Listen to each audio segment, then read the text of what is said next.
വയനാട്ടിലെ ഉരുൾപൊട്ടൽ മേഖലയിൽ ഇന്ന് മുഖ്യമന്ത്രി പിണറായി വിജയൻ സന്ദർശനം നടത്തിയിരുന്നു. ഉരുൾപൊട്ടൽ ദേശീയ ദുരന്തമായി പ്രഖ്യാപിക്കണമെന്ന് മുഖ്യമന്ത്രി വയനാട്ടിൽ നടത്തിയ വാർത്താസമ്മേളനത്തിൽ ആവശ്യപ്പെട്ടു. കേന്ദ്രം സഹായം നൽകണം. 4 മന്ത്രിമാർ ഉൾപ്പെട്ട മന്ത്രിസഭാ ഉപസമിതി വയനാട്ടിൽ തുടരാനും സർവകക്ഷി യോഗത്തിൽ തീരുമാനമായി. കുട്ടികളുടെ വിദ്യാഭ്യാസം ക്രമീകരിക്കുമെന്നും കുട്ടികൾ ഇപ്പോൾ എവിടെയാണോ ഉള്ളത് അവിടെ വിദ്യാഭ്യാസം നൽകുമെന്നും മുഖ്യമന്ത്രി പറഞ്ഞു. ഇനിയുള്ള വയനാട്ടിലെ ഈ ജനതയുടെ ജീവിതവുമായി ബന്ധപ്പെട്ട പ്രധാനപ്പെട്ട കാര്യങ്ങളാണ് മുഖ്യമന്ത്രി വിശദീകരിച്ചത്. എന്തൊക്കെയായിരുന്നു അത് എന്ന് പരിശോധിക്കാം. PV കുട്ടൻ. ബെയിലി പാലത്തിന്റെ നിർമ്മാണം പൂർത്തിയായി എന്നുള്ളത് തന്നെയാണ് ഈ രക്ഷാദൌത്യത്തിന്റെ ഏറ്റവും പ്രധാനപ്പെട്ട ഒരു കാര്യം.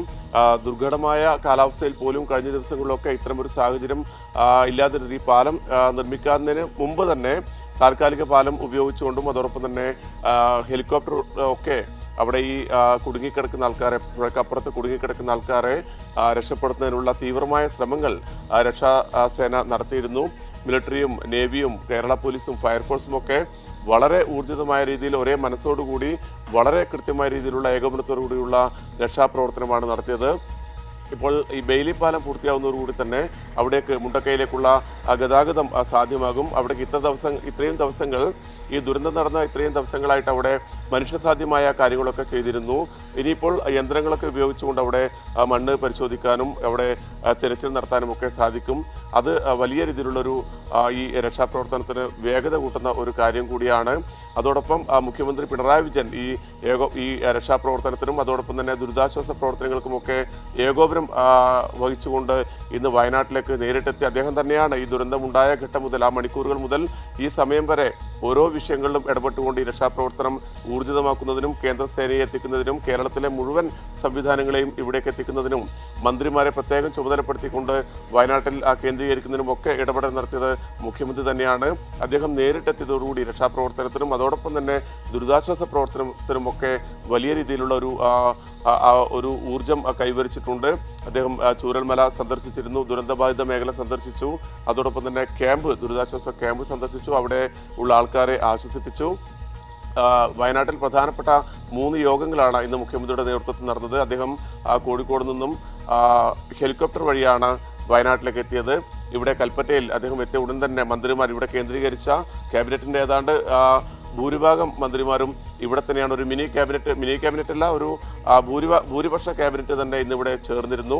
അതിലാണ് ഈ രക്ഷാപ്രവർത്തനങ്ങളൊക്കെ വിലയിരുത്തൽ നടത്തിയത്. അതിനുശേഷം പ്രധാനപ്പെട്ട ഉദ്യോഗസ്ഥരുടെ യോഗം ചേർന്നു. ചീഫ് സെക്രട്ടറിയും DGPയും ഉൾപ്പെടെ ഈ സുരക്ഷാ ദൗത്യത്തിൽ പങ്കെടുക്കുന്ന മുഴുവൻ പ്രധാനപ്പെട്ട ഉദ്യോഗസ്ഥരുടെയും യോഗം ചേർന്നിരുന്നു. പിന്നീടാണ് സർവകക്ഷി യോഗം ചേർന്നത്. ആ യോഗത്തിനകത്ത് മുഖ്യമന്ത്രിയെയും മന്ത്രിമാരെയും കൂടാതെ പ്രതിപക്ഷ നേതാവും പ്രതിപക്ഷ ഉപനേതാവും അതോടൊപ്പം തന്നെ വിവിധ രാഷ്ട്രീയ പാർട്ടികളുടെ നേതാക്കളും ഒക്കെ പങ്കെടുത്തിരുന്നു. ഈ ദുരിതത്തിലാണ്ട വയനാടിനെ ചേർത്ത് പിടിക്കുന്നതിന് വേണ്ടി എല്ലാവരും ഒരേ മനസ്സോടെ മുന്നോട്ട് വന്നുവെന്നാണ് ഈ സർവകക്ഷി യോഗത്തിന് ശേഷം മുഖ്യമന്ത്രി അറിയിച്ചിരിക്കുന്നത്. വളരെ പ്രധാനപ്പെട്ട ചില കാര്യങ്ങൾ കൂടി അദ്ദേഹം ഈ യോഗത്തിന് ശേഷം പറഞ്ഞിരുന്നു. അതിൽ പ്രധാനപ്പെട്ട ഒരു കാര്യം ഈ രക്ഷാപ്രവർത്തനം കോർഡിനേറ്റ് ചെയ്യുന്നതിന് തുടർന്നുള്ള ദിവസങ്ങളിലും ഏകോപിപ്പിക്കുന്നതിന് വേണ്ടി ഒരു മന്ത്രിസഭാ ഉപസമിതിയെ തീരുമാനിച്ചു എന്നുള്ളതാണ്. മന്ത്രിമാരായ PM Muhammad Riyas, AK Saseendran, K Rajan, OR Kelu എന്നിവരാണ് ആ ഉപസമിതിയിലുള്ളത്. അവർ ഇപ്പോഴും ഈ രാത്രിയിലും ഈ രക്ഷാപ്രവർത്തനം നടക്കുന്ന ചൂരൽമലയിൽ ഉണ്ടായിരുന്നു. അവരായിരിക്കും ഇനിയുള്ള ദിവസങ്ങളിൽ ഈ കാര്യങ്ങളൊക്കെ കോർഡിനേറ്റ് ചെയ്ത് കൊണ്ടുപോകുന്നത്. തുടക്കം മുതൽ തന്നെ അവരൊക്കെ ജില്ലയിലുണ്ട്. അതോടൊപ്പം തന്നെ ഈ ദുരിതാശ്വാസ ക്യാമ്പുകൾ ആരംഭിച്ച് അവിടെയുള്ള ആൾക്കാർക്ക് ആവശ്യമായ സഹായങ്ങളൊക്കെ വേണ്ട സജ്ജീകരണങ്ങളൊക്കെ നേരത്തെ തന്നെ ഏർപ്പെടുത്തിയിരുന്നു. അതിനുശേഷം പുനരധിവാസ പ്രവർത്തനങ്ങൾ പിന്നീട് ആരംഭിക്കുമെന്ന് മുഖ്യമന്ത്രി അറിയിച്ചിട്ടുണ്ട്. അതോടൊപ്പം ഈ ദുരിതാശ്വാസ ക്യാമ്പുകൾ എന്നുള്ളത് വളരെ പ്രധാനപ്പെട്ട ഒരു കേന്ദ്രമാണ്. അവിടെ ഓരോ കുടുംബത്തിനും അവരുടെ സ്വകാര്യത മാനിച്ചുകൊണ്ടുള്ള രീതിയിലുള്ള ക്രമീകരണങ്ങൾ ഏർപ്പെടുത്തും. അവിടേക്ക് ആൾക്കാർക്ക് ഉള്ളിലേക്ക് പ്രവേശിക്കാൻ വേണ്ടി പറ്റില്ല. ആരെങ്കിലും കാണണം എന്നുണ്ടെങ്കിൽ അവരെ പുറത്തേക്ക് വിളിച്ച് കാണണം. അത്തരത്തിൽ അവരുടെ സ്വകാര്യത മാനിക്കേണ്ടതുണ്ടെന്ന് മുഖ്യമന്ത്രി പറഞ്ഞു. മറ്റൊരു വളരെ പ്രധാനപ്പെട്ട കാര്യം ഈ ദുരിതത്തിൽ അകപ്പെട്ടു പോയ വിദ്യാർത്ഥികളുടെ പഠനവുമായി ബന്ധപ്പെട്ടാണ്. പഠനം തീർച്ചയായും ഈ ഘട്ടങ്ങളിലൊക്കെ മുടങ്ങും. എന്നാൽ അത് മുടങ്ങാതിരിക്കുന്നതിന് വേണ്ടിയുള്ള എല്ലാ സജ്ജീകരണങ്ങളും സർക്കാർ ഒരുക്കുന്നുണ്ട്.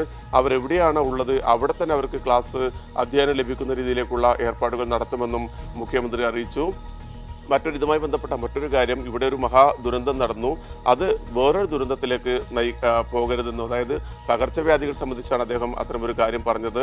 ഈ ദുരിത മേഖലയിലൊക്കെ അതോടൊപ്പം തന്നെ ഇവിടെ ക്യാമ്പുകളിലൊക്കെ ഇത്തരത്തിൽ പകർച്ചവ്യാധികൾ ഉണ്ടാകാൻ വേണ്ടി പാടില്ല. അതുകൊണ്ട് തന്നെ ആരോഗ്യ പ്രവർത്തകർ ഉൾപ്പെടെ കർശനമായ ഇടപെടലുകൾ, സംവിധാനങ്ങൾ ഏർപ്പെടുത്തണം. അതൊക്കെ സർക്കാർ ആ രീതിയിൽ തന്നെ കൈകാര്യം ചെയ്യും, ആ രീതിയിൽ തന്നെ ഇടപെടൽ നടത്തും. പക്ഷേ പൊതുജനങ്ങൾ മനസ്സിലാക്കേണ്ട ചില കാര്യങ്ങളുണ്ട്. അവർ കൃത്യമായി ഈ വിഷയങ്ങൾ ജാഗ്രത പാലിക്കണമെന്നും മുഖ്യമന്ത്രി അറിയിച്ചിട്ടുണ്ട്. അതോടൊപ്പം മറ്റൊരു കാര്യം എന്നുള്ളത്, ഈ ദുരന്തത്തിൽ വീടും എല്ലാം നഷ്ടപ്പെട്ടു. അതേസമയത്ത് തന്നെ വളരെ പ്രധാനപ്പെട്ട ഈ രക്ഷപ്പെട്ടവരുടെയൊക്കെ വളരെ പ്രധാനപ്പെട്ട രേഖകൾ, സർട്ടിഫിക്കറ്റുകളൊക്കെ നഷ്ടപ്പെട്ടിട്ടുണ്ട്. അതൊക്കെ തിരിച്ച് ലഭിക്കുന്നതിനാവശ്യമായ കാര്യങ്ങൾ, ക്രമീകരണങ്ങൾ സർക്കാർ ഏർപ്പെടുത്തുമെന്നും മുഖ്യമന്ത്രി പറഞ്ഞു. ഈ സർവകക്ഷി യോഗത്തിന് ശേഷമാണ് മുഖ്യമന്ത്രി ഈ ദുരന്തബാധിത മേഖലയിലേക്ക് പോയത്. അതിനുശേഷം അദ്ദേഹം ദുരിതാശ്വാസ ക്യാമ്പ് കൂടി സന്ദർശിച്ചാണ് വയനാട്ടിൽ നിന്നും മടങ്ങിയത്. പി വി കുട്ടനാണ് മുഖ്യമന്ത്രിയുടെ സന്ദർശനവും അവലോകന യോഗവും ഒക്കെ ബന്ധപ്പെട്ടുള്ള വിവരങ്ങൾ നൽകിയത്.